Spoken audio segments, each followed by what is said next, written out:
আসসালামু আলাইকুম। প্রিয় দর্শক, অন্য মঞ্চের আলাপ চাইতায় আপনাদের সকলকে আমন্ত্রণ জানাচ্ছি।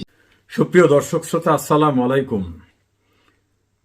ডক্টর মোহাম্মদ ইউনূসকে নিয়ে যাদের ভীষণ প্রত্যাশা ছিল এবং প্রত্যাশাটা এমনভাবে ছিল যাতে বাংলাদেশের আর ভবিষ্যতে কাউকে দরকার হবে না এমন কিছু তিনি উপহার দেবেন, তারা এখন কি ভাবছেন?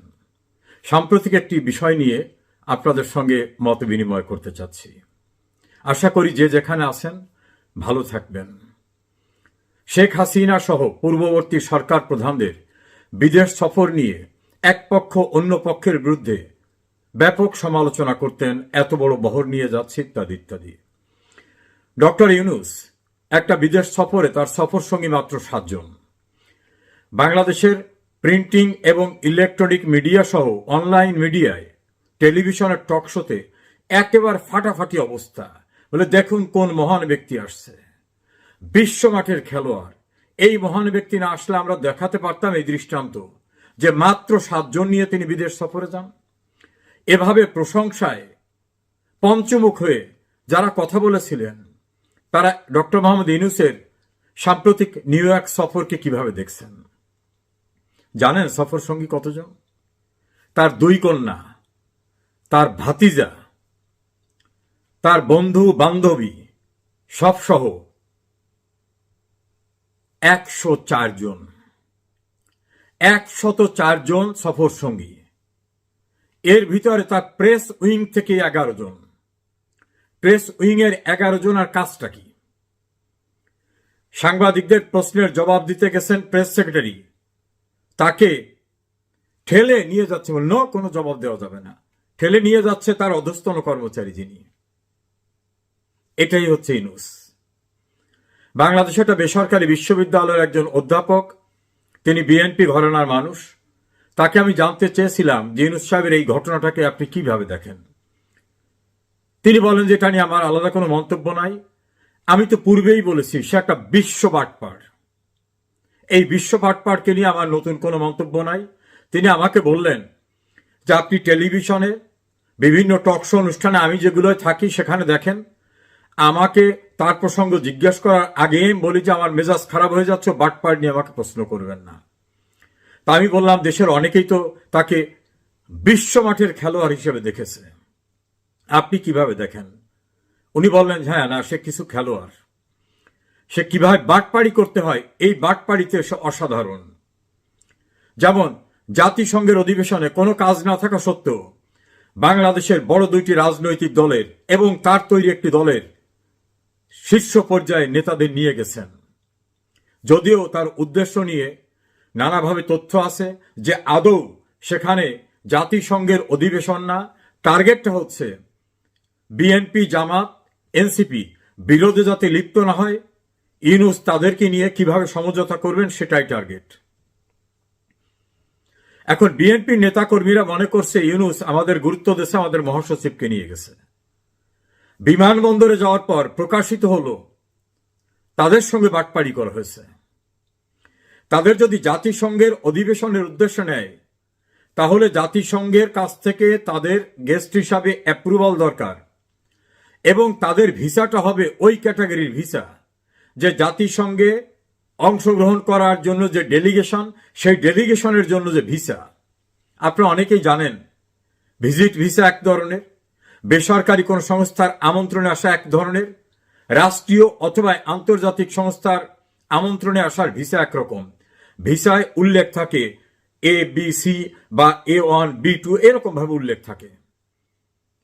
এখানেও তিনি বাটপাড়ি করছেন, যাদেরকে নিয়ে গেছেন তাদেরকে ভিজিট ভিসার উপর ভর করে নিয়ে গেছেন। সে কারণে বিমানবন্দরে তিনি ঠিকই তার সঙ্গী যারা অফিসিয়ালি যারা জাতিসংঘের প্রোগ্রামে অ্যাসাইন হয়ে গেছেন তাদের নিয়ে চলে গেলেন, মির্জা ফখরুল ইসলাম আলমগীর সহ অন্যদেরকে ফেলে রেখে চলে গেলেন। এই যে ভিসা কেলেঙ্কারির ঘটনা, এটা একটা বাটপাড়ি। তাদেরকে বলা হয়েছে জাতিসংঘের অধিবেশনে নিয়ে যাচ্ছি, আদৌ তো তারা জাতিসংঘের অধিবেশনের জন্য অ্যাসাইন্ড ভিসাই না। কিভাবে বাটপাড়ি করছে? জাতিকে বুঝাবার চেষ্টা করছে যে আমি জাতিসংঘে যাচ্ছি, বড় বড় রাজনৈতিক দলের প্রতিনিধিদের নিয়ে যাচ্ছি। আসল কথা হলো ওখানে বসে একটা কনস্পিরেসি করবে সেই জন্য যাচ্ছে, সেটা আর একটা বাটপাড়ি। তৃতীয় বাটপাড়ি বলছে বিদেশে রাষ্ট্রের টাকা ব্যয় করে অধিক লোক যাওয়া ঠিক না।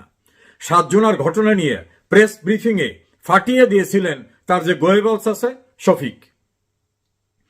গতবার ওই 7 জনের ভিতরেও তার ভাতিজা ছিল, তার মেয়ে ছিল, আর এবারে 104 জনের ভিতরে তার 2 মেয়ে, তার ভাতিজা, তার বান্ধবী সহ আশেপাশে যা আছে সব নিয়ে গেছে। কার টাকায়? আপনার আমার রাষ্ট্রের ট্যাক্সের টাকায়। যারা বলছিলেন ইউনূস আসার পরে আর কোনো চিন্তা থাকবে না, পৃথিবীর সমস্ত সাহায্য সংস্থা হুমড়ি খেয়ে পড়বে বাংলাদেশকে সাহায্য করার জন্য, দুধের নহর বইয়ে দেবে, দেশটাকে একেবারে প্যারাডাইসে পরিণত করে দেবে, হেভেনে পরিণত করে দেবে।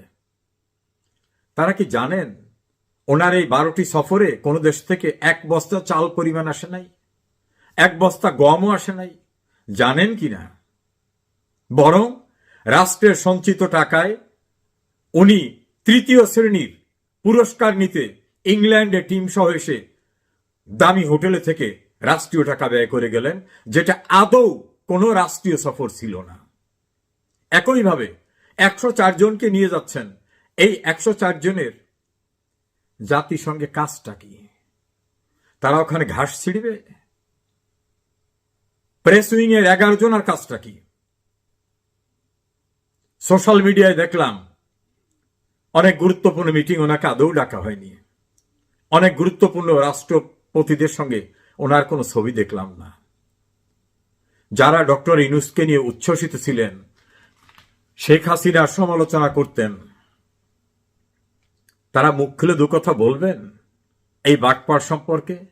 আমি বাটপাড় বলি না, গণমাধ্যমই তাকে বাটপাড় বলে, গণমাধ্যমে আসা আলোচকরাই তাকে বাটপাড় বলে। এই বাটপাড় যতদিন আছে ততদিন রাষ্ট্রের ক্ষতি করা ছাড়া কোনো উপকার হবে না। যারা ইউনূস সাধনায় মগ্ন হয়েছিলেন, যারা ইউনূসের ভিতরে মহান কিছু খুঁজে পেয়েছিলেন, এই ইউনূস যে কি এটা আরো বুঝবেন, আরো কয়েকদিন গেলে বুঝবেন। সুদখোর, সুদের কিস্তি আদায় করা, দেশের টাকা বিদেশে নিয়ে যাওয়া, নিজের দুর্নীতির মামলা প্রত্যাহার করে নেওয়া, নিজের ট্যাক্স মওকুফ করা, নিজের আদম ব্যবসার লাইসেন্স নেওয়া, নিজের বিশ্ববিদ্যালয় নেওয়া, ডিজিটাল ওয়ালেট নেওয়া সহ যতটা একজন সেলফিশ স্বার্থান্বেষীর পক্ষে করা সম্ভব সবটাই এই লোকটি করেছেন। আপনাদের ঘুম ভেঙেছে? যাদের ঘুম ভাঙেনি তারা আরো বুঝতে পারবেন অন্ধকারে দেশটাকে কোথায় কোথায় সে বিক্রি করলেন কিনা। সে হিসাবটাও বেরিয়ে যাবে, সেদিন খুব দূরে না।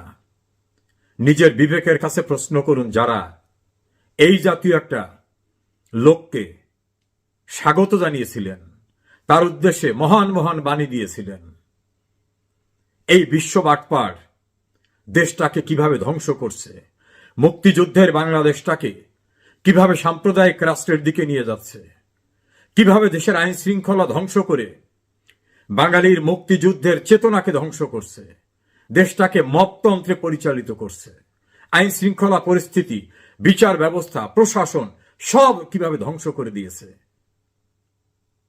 তার স্বরূপ ইতোমধ্যে উন্মোচিত হয়েছে, বাকিটাও উন্মোচিত হবে। অপেক্ষায় থাকুন। এ যে কত কর্দমাক্ত সে চিত্র বুঝতে এখনো যাদের বাকি আছে তাদের ঘুম আর কখনো ভাঙবে না। যে যেখানে আছেন ভালো থাকেন, সুখে থাকেন, নিরাপদে থাকেন।